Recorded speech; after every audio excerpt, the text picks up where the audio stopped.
사실 저 1번 질문 주제가 뭐 물론 답이 다 다를 수도 있고 그런데 저희는 여러 가지 좀 의견을 나누다가 약간 비슷한 맥락이 있는 쪽으로 제가 요약을 해봤는데 구속사 신학을 볼 때 어떤 창조자로서의 하나님 그리고 법을 이제 선포하시는 하나님이 어떤 우리에게 구원이라는 큰 틀을 던져주시면 그런 관점에서 보는 게 구속사 신학이라면 언약 신학이라는 것은 그 집을 짓고 그 안에서 살 때 하나님과 예수님과 또 나라는 이제 어떤 룸메이트로서 어떤 또 하나의 협정, 또 하나의 또 언약을 한 번 더 선포한다라는 그런 차이가 있고 그런 거를 봤을 때, 그러니까 구속사 신학은 구원이라는 의미를 폐하는 것이 아니라 언약 신학은 거기에서 더해서 하나님이 우리에게 주신 사랑이라든지 어떤 인간에 대한 배려라든지 그런 거를 볼 때 하나님께서 주신 또 하나의 언약. 그래서 구속사 신학과 언약 신학은 또 집의 구조와 집 안에서의 어떤 생활 규칙, 이렇게 좀 약간 모호할 수도 있지만 그렇게 한번 정리를 해봤습니다. 감사합니다. 6조 나와서 발표해 주세요. 6조.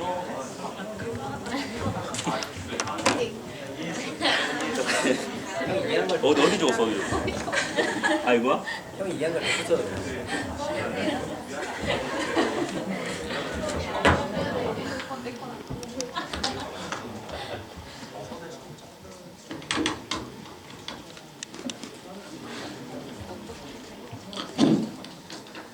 네, 그 6조 발표를 맡게 된 차정훈이라고 합니다.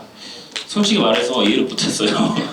이해를 못하는데 좀 이해해 주시고 많은 분들이 또 많이 이해를 못하실 거라고 저도 생각하고 그런데 헛소리 하더라도 좀 이해해 주세요. 그러니까 우리 조원들이 이렇게 조원들하고 이렇게 토의를 해봤는데 뭐 명확한 결론은 안 나온 것 같아요, 사실. 그렇지만 나름 정리된 걸로 이제 말씀드리면 구속사 신학 같은 경우는 뭔가 그 연속성이라는 그런 속성이 있는 것 같습니다. 그리고 출애굽하고 출바벨론 그 엑소더스 그런 사건들 있잖아요.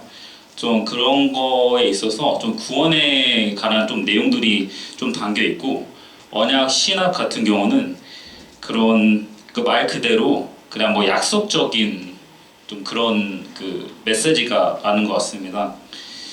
어쨌거나 이제 저희는 이런 관계로 봤을 때 뭔가 동등하다는 것을 좀 느꼈고 결국 그 가운데는 그 예수 그리스도가 항상 중심이 돼가지고 관점의 그냥 차이다. 결론적으로 보면 뭔가 동등하다는 거를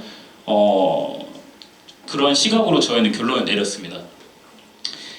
그리고 두 번째로는 선치적 하나님 나라의 관점과 미래적 하나님 나라를 소망하는 그 종말론 그런 내용들이 있는데 선치적 하나님 나라의 관점은 그런 이미 체제 하나님 나라는 미래와 현재 하나님 나라와 같은 것이고 선치적 하나님 나라를 위해 현재적 하나님 나라에서는 파트너로 하나님께 영광이 되는 제자의 도의적인 삶을 살아가야겠다.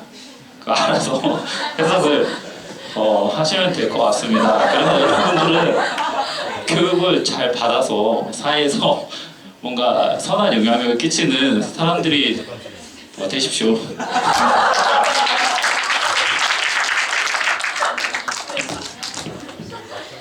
1조 발표해 주시면 됩니다.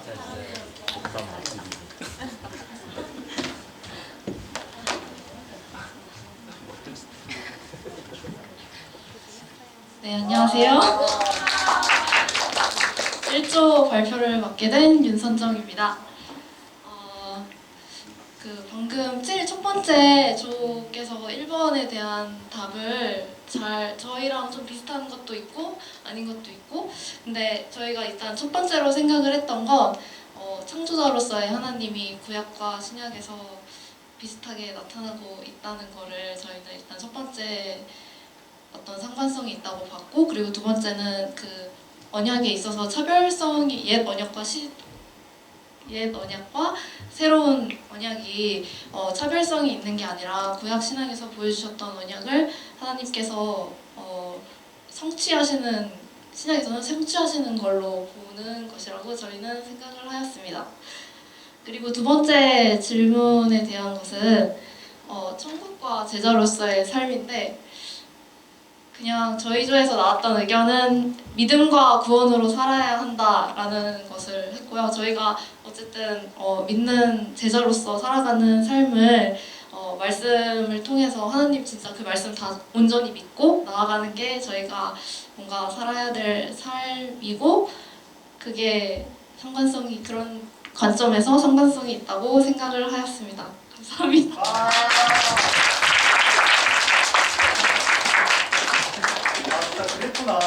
다음 2조 나오시면 됩니다.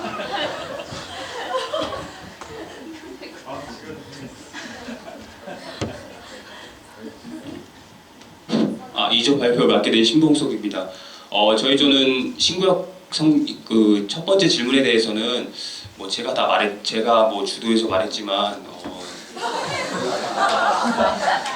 좋은 분들이 굉장히 저도 어려웠지만 뭐 조장의 말에 다 따르더라고요.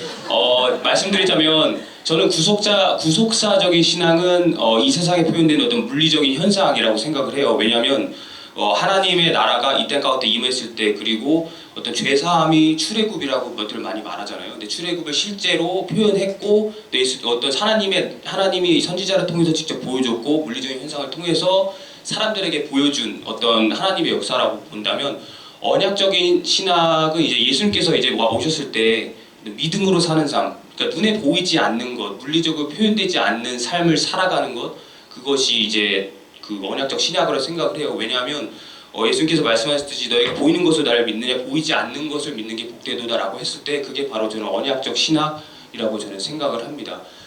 두 번째로는 일단은 미래적 하나님의 나라는 저희 조가 생각했을 때는 하나님의 심판, 나중에 올 재림이 오는 어떤 그런 현상이라고 생각을 했어요. 그래서 어떤 결론이 났냐면, 그 심판은 저와는 관계가 없는 것 같아요. 예수님께서 일방적으로 오시는 거라서 내가 내일 오세요라고 했을 때 예수님께서 내일 안 올 수도 있고, 예수님 내일만 오지 마세요라고 했을 때도 예수님 내일 오실 수도 있는 거거든요.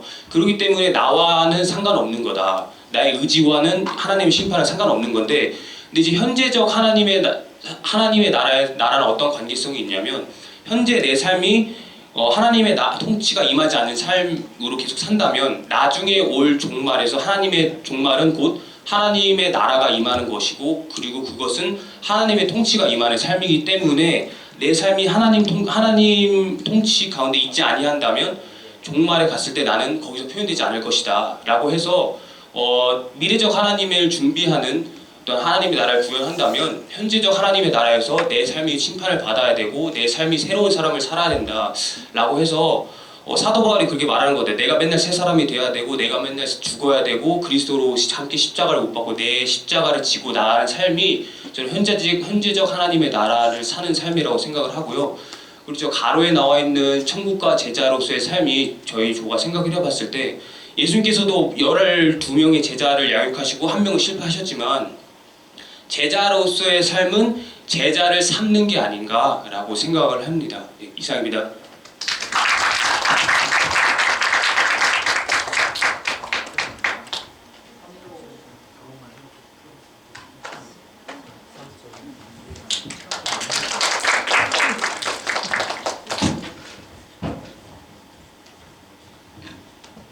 네, 저희는 첫 번째 질문만 나눴는데 질문 정리가 잘 안 돼가지고 저의 의견도 좀 많이 섞어서 정리를 했습니다.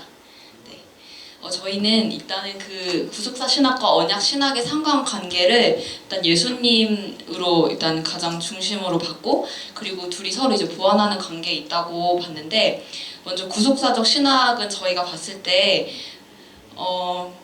이제 구속사의 중심은 이제 예수님이시잖아요. 그래서 예수님 중심으로 역사가 전개가 되고, 그래서 서로 예언하고 성취하는 그런 방식으로 이제 그런 관점에서 보기 때문에 이제 예수님이 그 안에 계시고 예수님으로 이제 볼 수 있다고 생각을 했고, 그리고 언약 신학도 마찬가지로 구약에 있었던 옛날의 그 율법들을 예수님이 오셔서 폐기하시고 새로운 율법을 주셨기 때문에 예수님을 가운데 두고 볼 수 있다고 생각을 했습니다.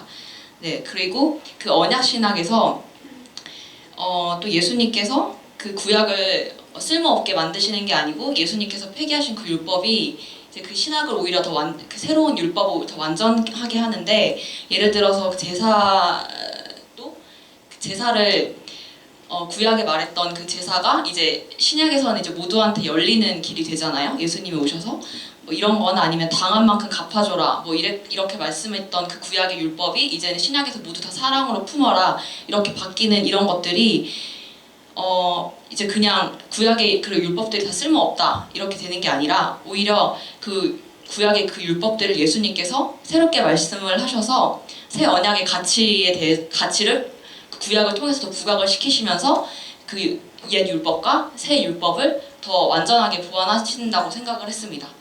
그래서 일단 구속사적 네, 잠시만요. 네, 그래서 일단 결론은 그 구속사 신학과 언약 신학이 서로 보완하는 관계인데, 구속사적 신학은 이제 그 아까 말씀드렸던 것처럼 이제 역사적인 관점에서 보잖아요. 그래서 예수님의 역사와 증언에 대해서 보는 관점이고, 그리고 언약적 신학은 예수님이 주신 새로운 율법과 그 가치에 대해서 조명하고 있기 때문에 각각 다른 관점에서 본다는 점에서 둘이 서로 보완하는 관계에 있는 것 같다라는 생각을 했습니다. 네, 그리고 두 번째 아직 나누지 못했습니다.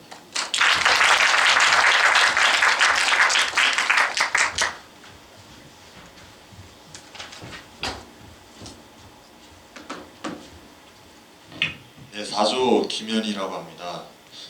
1번, 2번 얘기를 나눴는데 제가 1번을 열심히 조원들이 토론하는데 따라가려고 해봤는데 잘 못 따라가서 제가 조원들 의견을 다 품어서 이제 발표를 못 할 것 같고 그냥 제가 이해한 차원에서 발표할 것 같습니다.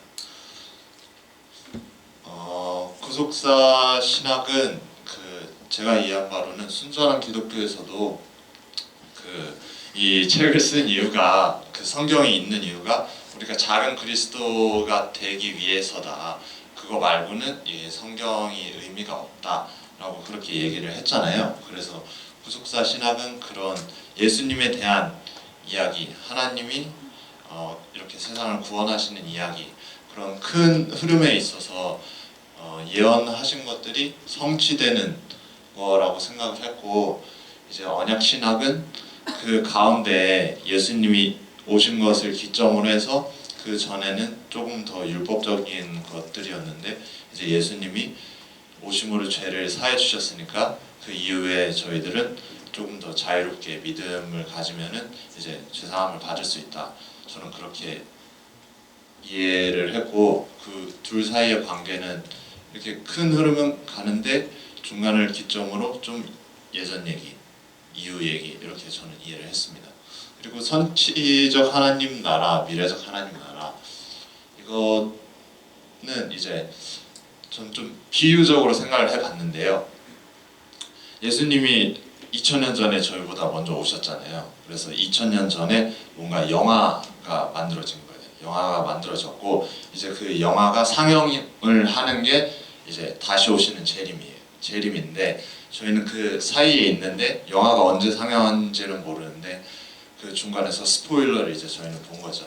스포일러를 먼저 본 사람들, 그런 선치적인 사람들로서 뭐 영화는 어떻다, 영화 재밌더라, 여러분 영화 보세요 이러면서 이제 그 영화를 이렇게 사람들한테 알리고 다니는 그런 역할을 하는 게 저희의 역할이라고 전 이해했습니다. 감사합니다.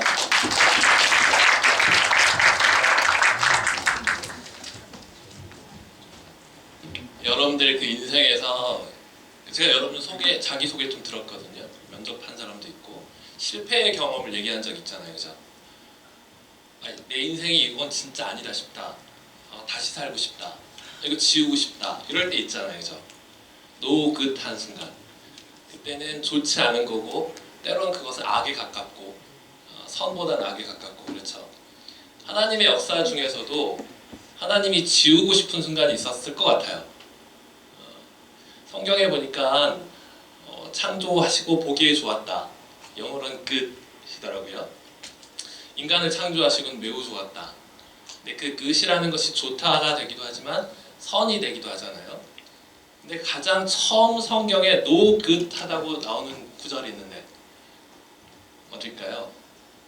저는 너무 잘 알아요. 왜냐면 제가 독처하고 있기 때문에 독처하는 게 좋지 않잖아요, 그죠? 하나님 보실 때 인간이 독처하는 게 좋지 않았다는데 그 좋지 않았다가 no good이에요. 우리 편에선 이해가 되죠. 그런데 no good의 다른 의미는 좋지 않다, 선이 아니다 하는 거예요. 하나님이 창조하시고 스스로 평가하실 때 no good 하다고 하신 거예요. 넌센스죠. 완전하신 하나님이 완전하게 창조하셨는데 인간이 건드리지 않은 상태인데 no good 하대요. 저 이거 되게 힘들었어요. 그럼 우리 생각해 봅시다. 우리의 그 가장 처참했던 시절 지우고 싶잖아요, 그죠? 근데 여러분 지우지 않고 어떻게 했어요?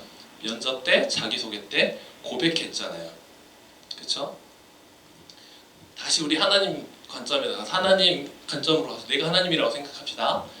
인간을 지어놨는데 노긋한 게 발견이 됐어요. 어떻게 할까요? 저 발칙한 생각을 좀 해봤어요. 어떻게 할까요? 그냥 없애버리는 거죠. 없었던 것처럼. 아무도 모르니까. 그렇죠? 없었던 것처럼. 그럼 본인이 완전하다는 것을 공격당할 필요가 없죠. 두 번째 가능성 어떤 게 있을까요? 고쳐놓고 처음부터 좋았던 것처럼. 아무도 모르니까. 그러면 본인의 완전함이 공격당하지 않는 것 같아요. 근데 하나님은 그 두 가지 선택을 하지 않으시고 어떻게 하셨냐면 우리를 굿한 상태로 만들어 놓으시고 그 역사를 그대로 기록해 놓으셔서 본인의 완전하심을 공격당함에도 불구하고 우리를 사랑하기로 작정하셨던 것 같아요. 저는 거기에서 예수님을 만나요. 저 개인적으로는 우리의 인생이 예수님 빼고 하나님 빼고 생각하면 노굿한 거예요. 그런데 하나님은 본인이 너무 이상한 방법이잖아요. 인간을 하나님을 신으로 만들어서 그를 죽여서 그 피값으로 우리를 구원해서 다시 살려서 나중에 다시 오신대요. 이 복잡한 과정을 다 기술하시면서 얼마나 비기독교인들한테 비합리적이고 비이성적이고 비논리적이라는 공격을 받습니까? 그럼에도 불구하고 예수님이 인생의 처음을 지워버리지 않으시고 예수님이 하나님이 인생의 처음의 실수인 것처럼 보이는 것을 지우지 않으시고 그리고 지금 우리 각자의 인생에 대해서 하나님이 우리를 없애버리지 않으시고 이상한 방법 예수 그리스도라는 이상한 방법으로 우리를 노긋한 상태에서 다시 긋한 상태로 바꿔가시는 것. 저는 이것이 구약과 신약이 동시에 얘기하는 거라고 생각해요. 그런 것 같아요. 성경은 구약과 신약은 공통된 이슈는 하나님 아니고요. 하나님이 우리를 향해 쓰신 편지잖아요. 성경의 이야기는 우리를 향한 고백 같아요. 그리고 그 고백 중에 신약은 너희들 노긋한데 내가 너희를 다시 선한 길로 인도할 거야. 그게 예수님이야. 라고 얘기하시는 것 같아요. 조금 관계가 없기도 한데요. 그냥 이 얘기를 좀 하고 싶었고. 두 번째 질문 어려웠어요. 그죠? 엄청 어려운 말 겁나 많은데요. 이렇게 생각하면 편한 것 같아요. 종말론 33번 띄워주시면 보면요. 네. 이거 아니고 네. 그 보면 그냥 종말이고 끝나요. 사람이 할 일이 있어요, 없어요? 없어요. 누가 하시는 거죠? 현 시대와 새 시대의 종말 사람이 개입할 여지가 없어요. 제자가 필요할까요? 아니죠. 이 구조 속에서는 누구만 일하시는 거예요? 하나님만 일하시는 거예요. 우리는 할 게 없어요. 세 가지에 대해서 생각해 보면 좋을 것 같아요. 종말은 첫 번째는 악에 대하여 악에 대하여 해결을 하지요. 악을 하나님께서 완벽하게 없애시겠죠. 두 번째는 사람을 향하여예요. 사람을 구원하시겠죠. 세 번째는 하나님의 영광이에요. 하나님의 완전한 영광을 받으시기 위해서 우리에게 하나님 나라를 말씀하시는 거죠. 종말하면 우리 생각만 해서 내가 구원받느냐 안 받느냐의 관점, 이거에 관심이 있지만 하나님이 세 가지에 대한 관점을 갖고 계시고 종말에 대한 두 가지 관점은 동일한 것 같아요. 그런데 가장 큰 차이점은 첫 번째 종말론에서는 인생이 할 일이 없다. 그래서 제자가 필요 없다. 예수님도 필요 없을 수 있는 것 같아요. 그런데요, 두 번째요. 초림과 재림 사이를 우리는 살잖아요. 이거를 어떻게 표현하셨죠? 아까 교수님 뭐라고 표현하셨는데? 저는 은혜의 때 그리고 고통의 때라고 생각해요. 누구에게 은혜냐면 아직 예수님 믿지 않는 사람에게는 예수님 믿고 구원받을 수 있는 기회가 남아있는 은혜의 때고요. 예수님 믿는 우리는요, 고통의 때예요. 이제 진짜 예수님 그만 왔으면 정말 제자로 살면 이제 그만 때려치고 싶다. 예수님 빨리 왔으면 좋겠다. 이런 생각이 드는 것 같아요. 은혜의 때이면서 동시에 고통의 때인 거죠. 그래서 그냥 우리는 아무것도 안 하고 하나님이 종말내서 하나님 나라 그냥 들어가게 해줬으면 좋겠는 거죠. 그런데 이 두 번째는 하나님도 일하시지만 초림과 재림 사이에 누가 필요할까요? 이 그림이 완성되려면 제자가 필요한 거죠. 초림과 재림에 대한 것은 하나님과 예수님이 결정하실 거예요. 우리는요, 제자로 살아야 되죠. 우리는 악에 대해서 싸울 수 있는 힘이 없어요. 그리고 하나님의 영광, 우리가 뭘 한들 하나님이 더 영광 받으시겠어요. 그러나 우리가 할 수 있는 게 뭐예요? 사람을 향하여 이 하나님 나라의 복음을 전해야 되는 거죠. 우리는 리더십 학교는 이 일을 하려고 있는 것 같아요. 어떻게 하면 하나님을 알지 못하는 사람들에게 우리가 처한 각자의 전문 영역 가운데 이것이 복음이고 이것이 하나님 나라야 라는 것을 그들의 언어로 구현해내는 것. 그래서 비이성적이고 비논리적인 것 같은 이 하나님 나라가 사실은 가능한 거야 라고 보여줄 수 있는 것. 가시적으로 하나님 나라를 보여줄 수 있도록 우리가 힘쓰는 것. 이것이 초림과 재림 사이에 제자로서 그리고 리더십 학교 훈련생으로서 배워가야 될 은혜의 때 그리고 고통의 때 우리의 과제가 아닐까 그런 생각을 합니다. 저도 잘 정리가 안 됐지만 잘 들어주셔서 감사합니다.